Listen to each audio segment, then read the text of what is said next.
오래전부터 악플보다는 무플이 더 무섭다는 사람들. 이제는 더 나아가 인스타그램을 통해 보여지는 내 삶에 대한 사람들의 인정과 동감, 그리고 부러움에 목을 메고 살고 있습니다. 어떻게 하면 내가 그들보다 잘 살고 있는지, 남의 시선을 의식하며 그들이 부러워할 것만을 찾아다니며 사진을 올리는 것에 인생을 갈아 넣는 자들을 말합니다. 배설물 같은 내 감정에 대해 인정을 해주고 동감을 구하며 거기에서 오는 안정감을 통해 삶의 의미를 찾으려는 사람들도 부지기수죠. 그러다 보니 허구한 날 고가의 브런치 카페, 최고급 호텔 투어를 다니고 수시로 해외여행과 명품 사진을 올려가며 사람들의 반응을 통해 희열을 느끼며 사는 자들이 이제는 운동을 통해 만들어낸 자신의 몸매를 올려 자랑하고 더 큰 자극을 위해 반나체의 모습도 마다하지 않으며 서로 경쟁하는 것에 빠져 그것에 반응하는 사람들로 인해 일희일비하는 것은 이미 오래전부터 유행처럼 한국에 있었던 일입니다. 그냥 물질 만능의 세상이 되다 보니 재물이든 몸이든 가진 것을 자랑함으로 남보다 비교 우위에 있음을 만끽하며 우월감에 젖어 사는 자들이 늘어나고 있다는 것인데, 그러한 자들에게 기생하며 좋아요를 눌러주고 부럽다는 댓글을 통해 역시나 자신도 그러한 삶을 살아야겠다는 다짐 아닌 각오로 분수에 넘치는 과소비 피해자로 전락하는 자들도 넘치는 지금, 배우자의 조건은 100만 가지나 있고 자동차는 외국의 어느 브랜드 이상은 되어야 하고 아파트는 몇 평 이상은 되어야 하며 골프나 헬스 회원권은 최소한 얼마가 되어야 한다는 것이 삶의 기준이 된 사람들에게, 그들은 자신이 갖지 못하는 것에 대한 대리만족을 위해 내가 아는 누가 무엇을 얼마나 가졌다는 것을 자랑함으로 반사이익을 추구하고 있으니 기생충이 따로 없다는 것입니다. 어차피 교회가 세상을 이끌어가지 못하는 마당에 교회가 이러한 것에 대한 지적은 아무 의미가 없습니다. 어차피 그들의 입장에서는 없는 것들이 하는 헛소리, 꼰대의 지적질에 불과하니까요.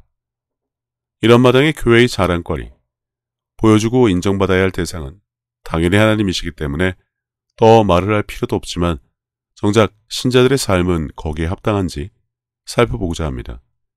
첫 번째로 하나님께 보여드리고 자랑하고 인정받을 것이 무엇이며 과연 그것을 가지고 있을지 생각해 봤으면 합니다. 당연히 믿음으로 행하는 말씀과 사랑이죠.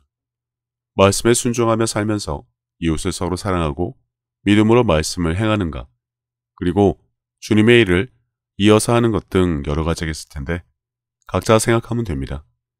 자신은 지금 어떻게 살고 있는지 말입니다.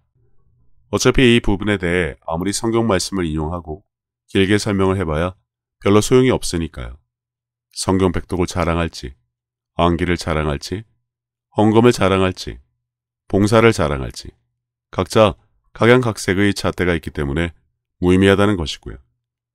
믿음이니 사랑이니 말씀이니 보여드릴 것이 있기라도 하면 다행인 마당이라 그렇습니다. 두 번째는 예수의 증인으로 사는가입니다. 세상을 향해 내가 가진 예수, 예수의 이름을 자랑하며 그들에게 동감을 얻어 복음을 전하는 일에 얼마나 열심인지 말하는 것인데, 인스타그램에 자랑하는 것이 반이 반이라도 그렇게 하던가요? 그냥 교회 댕기니까 누구나 할 수 있는 하나님과 예수님에 대해 전하는 수준을 말하지 않습니다. 여기서부터 똑같이 더 이상 언급할 필요가 없습니다. 세상에서 그랬던 것처럼 예수의 이름을 증거하는 증인의 삶을 살며 어떻게든 소문을 내기 위해 인스타그램보다 더 열심으로 하고 있냐 물어보기 때문이죠. 이 두 가지에 대해서는 더 이상 언급할 필요가 없습니다. 같은 자랑이지만 예수님과 인스타그램에 올리는 것은 비교조차 무의미할 정도로 어디에 더 목숨을 걸다시피 하는지는 이미 신자들은 다 알고 있을 것입니다. 유튜브와 드라마를 말씀보다 더 들여다보고 신뢰하는 마당에 오직 말씀으로 돌아오는 말을 하니 이게 뭔가 싶기도 하고요. 볼 때마다 느끼지만 시대에 뒤떨어진 배경화면에 성경구절 하나 올린 사진을 서로 주고받는 것이 고작인 지금의 교회. 세상은 급속도로 발전하는데 그들이 이미 만들어둔 시스템을 이용해서 얼마든지 복음을 전할 수 있는데 왜 아직도 그 수준은 몇십 년 동안 그다지 발전하지 않았을까요? 왜 그들의 수준은 고작 거기에 머물러 있을까요? 회사나 식당이나 학원이나 매장을 교회와 비교하면 어떨까요? 개화기 때와 별로 다르지 않은 교회의 인테리어와 분위기는 왜 세상에 비해 턱없이 뒤처졌을까요? 목회자들이 센스와 감각이 없어 극히 일부 교회를 제외하면 예나 지금이나 그닥 달라지지 않은 그들의 교회는 창고를 방불케 하니 말입니다. 자랑과 인정 그리고 동감에 목말라 하는 자들이 그것을 통해 심리적인 안정감과 자존감을 느끼는 세상에서 정신과적인 설명으로 그들에게는 일종의 정신병이 있다는 언급도 별 의미가 없습니다. 이미 팽배하니까요. 세상이든 신자든 가릴 것 없이 말입니다. 예배를 드리고 헌금을 하고 설교를 하며 복음을 전하고 찬양을 하고 기도회를 열고 다 좋습니다. 그런데 한 가지, 신자란 살아 움직이는 예수님의 광고판이 되어야 한다는 사실에 대해서는 어떻게들 생각하시나요?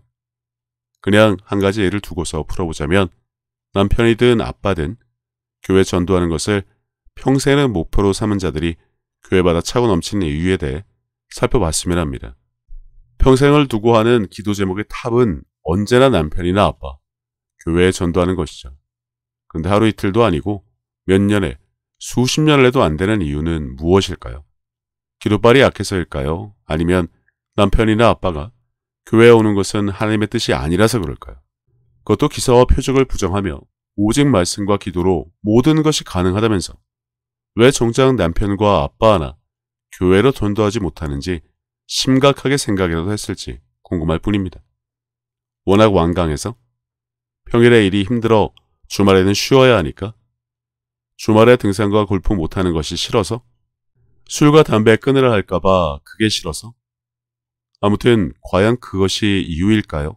아니면 전도조차 못하는 신자들의 신앙이든 믿음이든 기도발이든 정성이든 그들이 간절함이 부족해서 생긴 문제일까요? 답은 엄한 곳에서 찾을 필요가 없습니다. 남편과 아빠들은 이미 그 정답을 아니까요. 자신들을 교회에 끌고 가려는 가족들의 삶을 그들이 누구보다 더 잘 알기 때문이죠. 크리스찬 같지 않다는 것입니다. 그들을 통해 살아계신 하나님은 고사하고 교회 가고 싶은 생각조차 들지 않게 군다는 것이 공통적인 답변이라는 사실을 혹시 알지 모르겠지만 그들이 사는 것을 보면 그것을 보고 굳이 교회 다닐 필요가 있나 싶은데 허구한 날 교회 가자고 졸라대며 천국이니 지옥이니 십자가 복음이나 읊어대니 가소롭다는 것입니다. 고작 전도하는 자의 수준이란 것이 그러니까요. 믿음이니 성경 백독이니 필서니 전도니 회개니 십자가 복음이나 떠들기 전에 한 가지만 보면 됩니다. 신자들의 삶을 통해 예수님의 증인으로 사는지 아니면 살아계심을 선전하는 광고판으로 사는지만 보면 된다는 것인데 자신 있는 사람 과연 몇이나 될까요? 예배, 설교, 봉사 다 좋다 이겁니다. 정작 그렇게 살아야 함이 마땅한데 가장 중요한 이것에 초점을 맞춘 채 신앙생활을 하는지 각자 돌이켜보면 될 일입니다. 영상 더 길 필요가 없어 보입니다. 조셉 부소라는 미국 청년이 한국에 와서 복음을 전할 때 그 길에서 버스킹하는 것을 보고 어떤 분이 지나가다가 인터뷰를 한 것이 있는데 이것을 나누면 마칩니다. 아무튼 그분의 말이 한국의 모든 신자들을 보고 누구나 똑같은 말을 하게 되었으면 하는 바람입니다. 기뻐하고 즐거워하고 감사하며 예수의 증인, 하나님이 살아계심을 선전하는 그들의 모습이 삶 그 자체를 통해 저절로 보이면 굳이 무슨 전도를 하고 복음을 전할 필요가 있을까 싶습니다. 내가 믿는 하나님, 내가 사랑하는 예수님, 나도 그렇게 살고 싶다는 말을 들어본 적이 있는 신자가 한국교회에 과연 몇이나 있을까요? 엄한 설교나 하고 알지도 못하는 복음 전하려 애쓰기 전에 인스타그램에 자랑질하는 사진이나 올려 인정받고 자랑하고 동감이나 구걸하기 전에 신자라면 내가 소문내고 선전하는 자인지 한 번쯤은 진지하게 돌아볼 필요가 있어 보입니다. 잘 들어보시고 깊이 묵상이라도 해보시기 바랍니다. 아무 이유 없이 자유하고 기뻐하는 거 보면서 아 저렇게 기뻐할 수 있구나. 신앙이라는 건 좀 저런 모습 아닐까. 그러니까 내가 믿는 하나님 너도 믿었으면 좋겠고 내가 이렇게 기뻐하니까 너도 기뻐했으면 좋겠어. 이런 마음. 그래서 저 친구 볼 때마다 행복해요.